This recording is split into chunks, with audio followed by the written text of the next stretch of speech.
সমসাময়িক পরিস্থিতি, রাজনৈতিক অবস্থা এবং নির্বাচন নিয়ে তিন দলের সাথে আজ যমুনায় বৈঠক করছেন প্রধান উপদেষ্টা।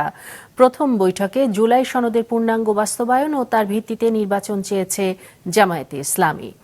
বৈঠক শেষে ব্রিফিংয়ে দলটির নায়েবে আমির ডক্টর আব্দুল্লাহ মোহাম্মদ তাহের বলেন, ঐকমত্যে পৌঁছালেও জুলাই সনদ বাস্তবায়নে একটি দল বাধা দিচ্ছে। জুলাই সনদের ভিত্তিতে আগামী নির্বাচন হবে উল্লেখ করে তিনি বলেন, চাপে পড়ে নির্বাচনের ঘোষণা দেয়া হয়েছে।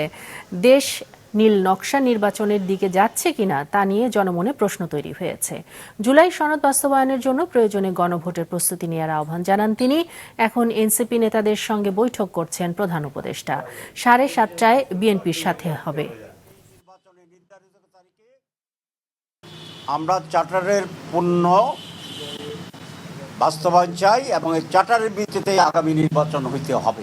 বর্তমান সরকার এবং আরও কিছু দেশ বিদেশের শক্তি মিলে নির্বাচনকে সুষ্ঠু হওয়ার ক্ষেত্রে বাধা তৈরি করা চলেছে। একটি নীল নকশার নির্বাচনের দিকে আমরা যাচ্ছি কিনা সেই ব্যাপারে আমাদেরও প্রশ্ন তৈরি হয়েছে, জনমনেও প্রশ্ন তৈরি হয়েছে।